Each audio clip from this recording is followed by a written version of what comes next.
para recibir a nuestro siguiente invitado. Quien no está muy cómodo es el presidente Gabriel Boric, porque es lo que queremos analizar precisamente sobre esta denuncia que se conoció el día de ayer, que con el paso de las horas nos fuimos enterando de otras situaciones, incluso teniendo la Fiscalía pidiendo una investigación de cómo se supo todo esto, y ahí se pone nuevamente en tela de juicio. ¿Hay división de los poderes del Estado? Bueno, eso y más lo conversamos con Miguel Ángel Fernández, subdirector académico de Faro UDD, que ya está conectado con nosotros nuevamente. ¿Cómo está, estimado? Gracias por estar de nuevo con nosotros. No, muchas gracias a ustedes por la invitación. Para mí siempre es un gusto. Efectivamente, han sido 24 horas vertiginosas, si uno podría decir, con todo lo que ha acontecido desde las elecciones del domingo hasta lo que estamos conociendo minuto a minuto en el caso de esta acusación contra el presidente. Claro, porque es difícil hoy día no poner el ojo en el mismo presidente, tanto por el caso Monsalves, pero ahora por un caso que específicamente le arroja a él, donde nuevamente hay críticas del concepto de las víctimas, hay que creerle a las víctimas, el tema de la transparencia, el tema de ser obviamente prolijos a la hora de entregar datos, información, y ahí hay varias situaciones que apuntan al gobierno, porque hay una denuncia en específico, pero la estrategia fue dejar como víctima al presidente, y al parecer le está jugando en contra eso. Sí, para que la gente que nos ve efectivamente lo que ha pasado en estas 24 horas es que hay dos elementos clave. Hay mucha confusión porque incluso al interior del oficialismo han surgido muchas críticas, y segundo, se ha instalado una retórica más agresiva de lo que uno habría esperado del gobierno. ¿A qué me refiero con eso? Por ejemplo, ¿no es cierto? Y se inicia todo esto el día lunes en la noche. Comienza a circular que el presidente tenía una acusación por acoso sexual en su contra. Por supuesto, siempre hay que entender que las instituciones y las personas son inocentes hasta que se pruebe lo contrario, pero desde ahí en adelante creo que ha habido una comunicación compleja, al menos por decirlo, de parte del gobierno, porque efectivamente, como tú bien decías, se instalan estos elementos. El primer elemento que se instala es toda la parte de construcción del gobierno feminista, toda la parte en el fondo de yo te creo a la víctima. Cae cuando es el presidente de la República el que denuncia un acoso. Ahora, quizás también lo que estamos viendo es una moderación en el sentido de decir hay que tomar cada caso dentro del marco institucional y hacer la investigación correspondiente antes de poder sacar limpio algo, antes de comenzar con en el fondo, condenas públicas de un caso. Pero hay otra cosa que también es bien particularmente llamativa en este caso, que es, sabemos el lunes en la noche, y ya el día martes en la mañana comenzamos a tener, ¿no es cierto?, no solamente el historial de la persona que había denunciado de acoso, sino que también después una cantidad bastante masiva de correos electrónicos que le enviaba ella al presidente. Y ahí viene, para mí parecer, la parte más grave de todo el asunto. Porque si el correo electrónico lo maneja uno, si el presidente de la República lo entregó voluntariamente a una investigación para defenderse de la acusación, que es una acusación que aparte sabemos se venía hace tiempo en el fondo, se supo después de las elecciones, pero datada de septiembre. Entonces, si eso ocurre, aquí hay dos alternativas.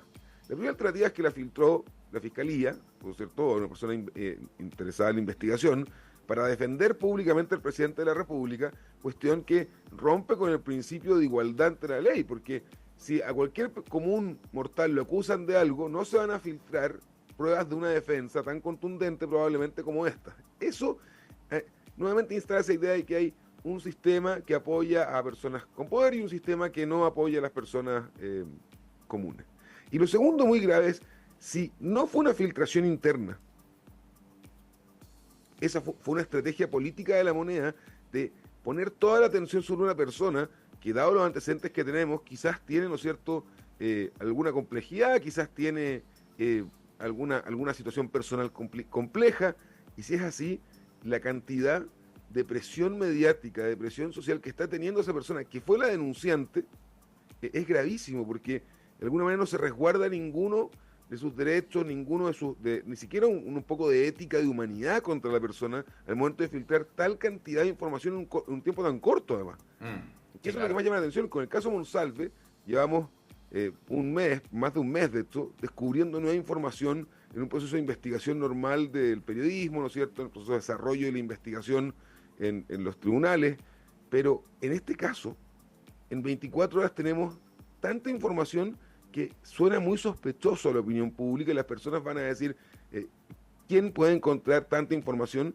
Y ahí viene además un tema, ¿por qué publican correos electrónicos de un carácter tan privado en prensa? Miguel Ángel, hay un punto importante, porque, o sea, de nuevo se critica el por qué no se dijo antes. De partida, uno. Lo otro, ya lo decíamos, la Fiscalía está iniciando una investigación porque desde La Moneda dijeron que era un trabajo habitual que hacen los abogados del presidente, revisar las causas. Pero esta causa no estaba en el sistema. Esta causa estaba reservada, y ni siquiera era una causa, estaba siendo, digamos, investigada por los fiscales. Entonces ya ahí partimos con esto de la información privilegiada de los poderes del Estado. Pero quiero ir al punto que analizan algunos abogados. Porque esto podría haber sido mucho más fácil de lo que el gobierno hizo. Sí. Porque después supimos que esto es por difusión de imágenes de connotación sexual sin el consentimiento, por la pérdida de un pendrive, que no tiene nada que ver con los correos. Y el gobierno sacó los correos. Entonces, y eso va a significar que, claro, ya tenemos a un fiscal nacional que dijo que el presidente está formalizado, y que por ende la Fiscalía va a tener que hacer mucha más pega porque va a tener que ya incluso hacerse parte de los equipos electrónicos del presidente. Oye, es tan importante lo que relatas que demuestra que en las últimas 6 semanas el manejo comunicacional de las crisis, el manejo de crisis del gobierno no está funcionando. Y eso, el rol de manejo de crisis que antes está instalado en el segundo piso, en los asesores más cercanos del presidente. Hay una regla de oro en la política, que cualquier polémica hay que alejarla del presidente de la República. ¿Por qué? Porque él es, de alguna manera, ¿no es cierto?, quien sostiene el gobierno hacia adelante. Lo que hemos visto, tanto en el caso Monsalve como en esta acusación, que como tú dices muy bien, terminó siendo un mal manejo del gobierno que exageró, que tiró hacia, que, ¿no es cierto?, que hizo explotar una situación que podría haber sido manejada de manera mucho más sencilla. Y eso te demuestra efectivamente que el presidente, en su círculo más cercano, no está con los consejeros necesarios para enfrentar situaciones de esta naturaleza. ¿No es cierto? Ya hemos tenido muchísimas voces de la oposición, pero esto también ya está ocurriendo dentro del oficialismo. Escuchaba a la diputada Monsalve, de hecho, es una declaración por lo mismo, diciendo, la verdad, la cosa es que los asesores del presidente están fallando y el senador Saavedra dice, con cada día nos encontramos con una cosa nueva y cada día despertamos pensando en que nos vamos a encontrar. Cuando uno comienza a mirar todo ese proceso, la verdad, las cosas es que uno se pregunta, ¿qué está pasando por la mente del gobierno? Porque además, claro, ¿cómo llegaron a conocer la información? Si llegaron a conocer la información a través de un miembro del Poder Judicial que le cuenta al Ejecutivo, ya tenemos otro problema más. Y cada elemento, engranaje de esta historia termina de alguna forma, ¿no es cierto?, apuntando los dardos hacia el mismo lugar. El gobierno no está actuando con la probidad que se requiere, el Poder Judicial no está actuando con la probidad que se requiere, hay vasos comunicantes entre ellos, que de alguna manera ponen a cualquier persona vinculada al gobierno potencialmente en un estándar distinto al resto de la ciudadanía. Y eso genera mucha rabia, lo hemos visto en las últimas décadas en Chile, ¿no es cierto?, cuando sentimos que el trato de la justicia es desigual o que hay información privilegiada para unos y no para otros.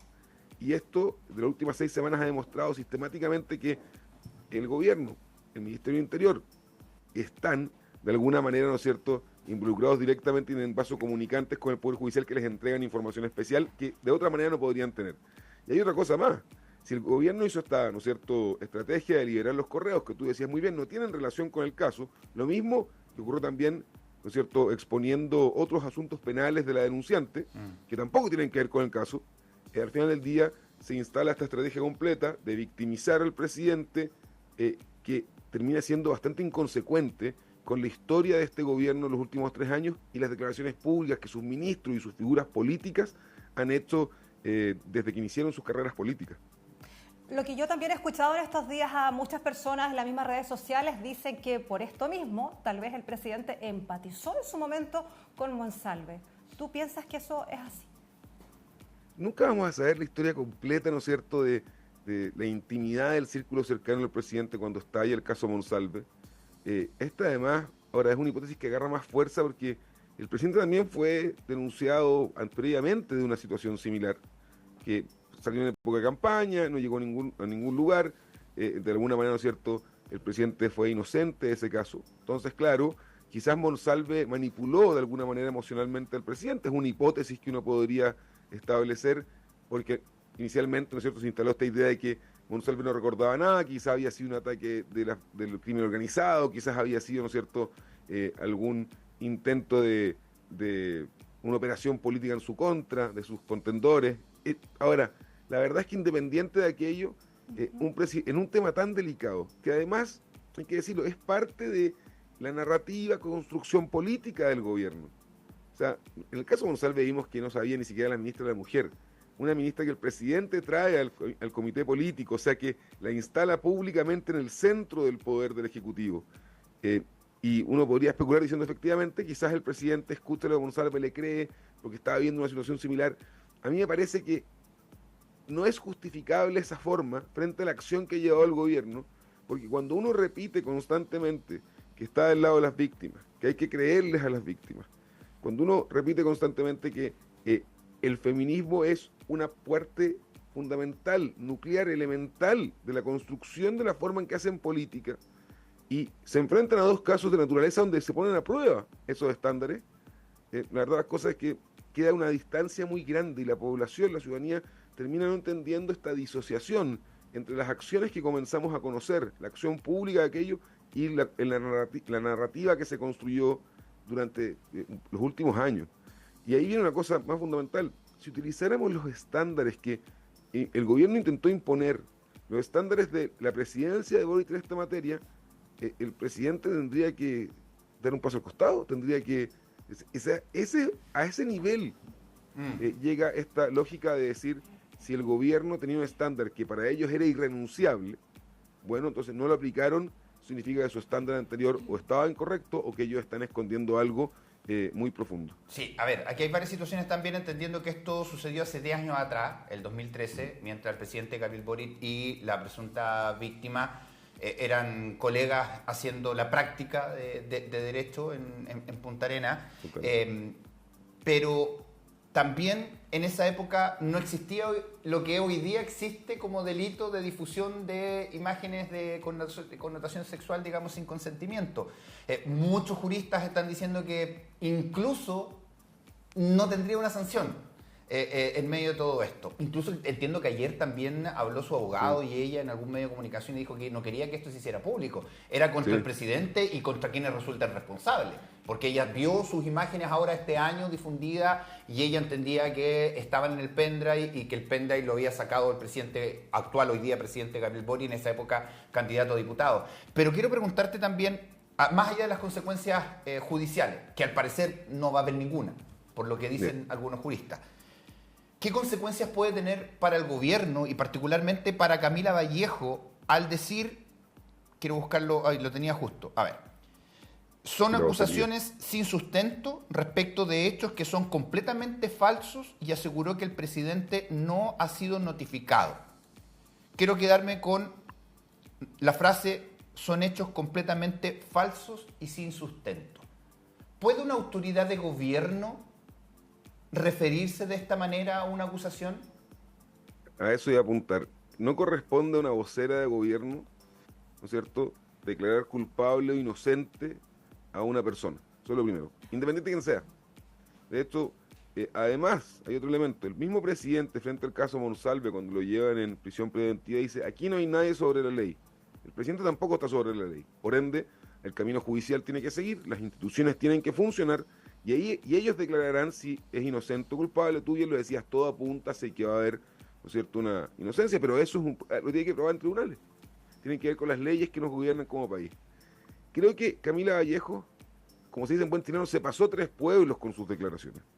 Porque además de eso, al momento de decir no tiene sustento, son hechos completamente falsos, está estableciendo de base que tiene la información, que ella, ¿no es cierto?, juzgó el hecho, encontró que era todo falso, que se puso en el rol del juez, y su rol no es de juez de la República, su rol es de una ministra vocera de gobierno que debería apuntar a intentar mantener el equilibrio entre tomar la denuncia con seriedad para que las instituciones así lo lleven, condenar las filtraciones de los casos pensando en la denunciante y en la presión psicológica que debe tener, y al mismo tiempo establecer que tiene confianza en que las instituciones van a hacer su trabajo y van a comprobar lo que ellos creen que es así, que es que el presidente de la República es inocente. Pero al momento de tomar partido de una manera, por decirlo, tan pasional sobre un elemento judicial, está presionando los tribunales, está haciendo una presión indebida sobre ellos, está, además de eso, no tomando los resguardos ni la prudencia política que se necesita, y lo más importante de todo, nuevamente, no está tomando en consideración el propio estándar que ella ha declarado públicamente durante los últimos años, que nuevamente se ve inconsistencia. Entonces, Luis, uno mira eso y uno dice, no corresponde que ni un ministro, ni un subsecretario, ni una funcionaria de gobierno declare que algo que se ve en tribunales sea inocente o culpable, lo haga públicamente, porque genera un ambiente también muy negativo para la investigación y muy negativo en la opinión pública. Así es. Vamos a estar muy atentos a esta información que va a estar seguramente estando ahí en la palestra en el día a día hasta que no se aclare todo el tema. Muchas gracias por estar con nosotros. Buenos días y buen día miércoles a todos. Buen día para ti también y para todos quienes siguen viendo ahí Matinal Nuestra Casa. Bueno, sin duda que esto va a seguir dando que hablar. Queríamos abordarlo, por supuesto, porque es parte de la agenda noticiosa y todos están hoy